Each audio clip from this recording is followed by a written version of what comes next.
Hello বন্ধু, আমার কথা হবে যদি এমন তো মুভির ফোর্থ গান নকল গানটা নিয়ে। এই গানটা গেয়েছে রিক বাসু এবং শুভম ব্যানার্জি, এবং এখানে কিন্তু সেম ডাইরেক্টরই ডাইরেক্ট করেছে, লাইক মিউজিক ডাইরেক্টর দোলন মৈনাক, যে সেম ধরনের কিন্তু বাবুসোনা মুভির যে হাওয়া হাওয়া গানটা এসছে ওখানেও ডাইরেক্ট করেছে। ইএসকে এই সেম প্রোডাকশন হাউস থেকে দুটোই বেরাচ্ছে, তাদের জন্য আই থিঙ্ক ওকে নেওয়া হয়েছে, মাল্টিপল মুভির জন্য আই থিঙ্ক কন্ট্রাক্ট পেয়েছে। তো আমি বলবো এই মুভির থেকে নাই আমার মনে হচ্ছে যে ওই বাবুসোনা মুভির যে মিউজিকটা ওটা বেটার, দোলন মৈক ওই গানটা ওইখানে মিউজিকটা বেটার মনে হচ্ছে। এইখানে মিউজিকটা পার্টিকুলারলি যেখানে 4টে গানও আছে, ফার্স্ট গানটা ঠিকঠাক লেগেছিল, পরের গানগুলো অতটা দম লাগেনি, পরের দুটো গান। বাট এই গানটা আমি বলবো আরো খারাপ, ঠিক আছে। এই গানটার মিউজিকটা ওকে ওকে ছিল, কিন্তু লিরিক্স গুলো লাইক যেন কবিতা বলছে এরকম লিরিক্স। বাট আমি বলবো আগেও যেটা বলেছি বাকি গানগুলোর সময়, যে এখানেও কিন্তু সেই ভিজুয়ালগুলোর জন্য কিন্তু ওরা মানে মেকআপ করে দিচ্ছে, ভিজুয়ালগুলো কিন্তু মুভিটার ভালো। ফার্স্ট অফ অল পুরো শুটিংটাই আই থিঙ্ক এটা একটা বিদেশে হতে চলেছে, সো সেই জন্য লোকেশন দেখতে ভালো লাগছে। দুজনের মধ্যে যে কেমিস্ট্রিটা আছে, একটা ব্রোম্যান্স বা একটা ফ্রেন্ডশিপ ওভার এ গার্ল, মানে ফাইটিং ওভার এ গার্ল আমরা অনেকবার দেখেছি, ঠিক আছে, একটা মেয়েকে দুজন ভালোবাসে, দুটো ছেলে ফাইট করছে। বাট এখানে একটা মেয়ের জন্য দুটো ছেলে বন্ডিং করছে, সেটা দেখে বেশ ভালো লাগতো।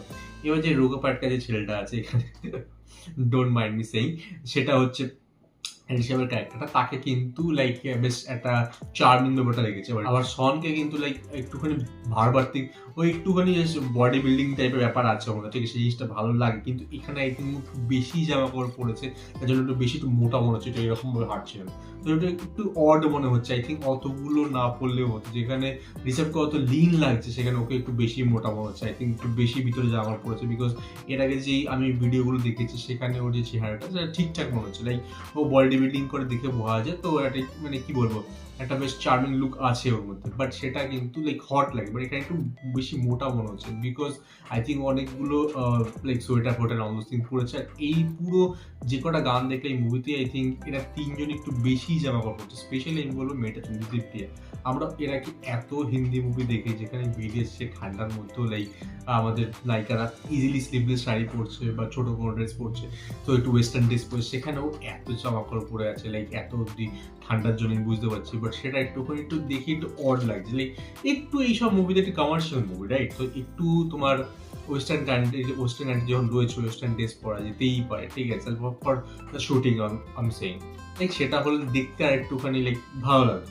তোমাকে আমি এক্সাম্পল দিচ্ছি, যার দেখে যা মুভিটা, ঠিক আছে, তারপর লন্ডনে শুটিং, ওখানে তুমি ক্যাটরিনার ড্রেস দেখো, ঠিক আছে, তো ওই রকম ধরনের ব্যাপার, অ্যাটলিস্ট গানগুলোর জন্য ওই রকম ব্যাপার থাকা দরকার, লাইক দেখতে ভালো লাগে। যাই হোক, তো অল ইন বলবো এই গানটাতে দুজনের বন্ডিং যেটা দেখানো হয়েছে, যে গল্প দেখানোর চেষ্টা করা হয়েছে গানটার মাধ্যমে, সেটা ভালো লেগেছে। দুজনের কেমিস্ট্রি দেখানো দুজন ছেলের মধ্যে, সেটা দেখতে খারাপ লাগেনি, ভালোই লেগেছে। কিন্তু গানটা মিউজিকটা ঠিকঠাক মনে হলেও লিরিক্সটা প্রচন্ড কবিতার মতো শুনতে লাগছে, সেটা আমার ভালো লাগেনি। লাইক এখানে মনে হচ্ছে দুজনে সবার হচ্ছে লাইক একটুখানি সিরিয়াস গায়, আর হচ্ছে এই ঋষভ হচ্ছে একটুখানি ছ্যাবলা, তো ও কপি করার চেষ্টা করছে, দুজন ওটার উপর বন্ড করার চেষ্টা করছে, না অল থিং দেখানো হচ্ছে।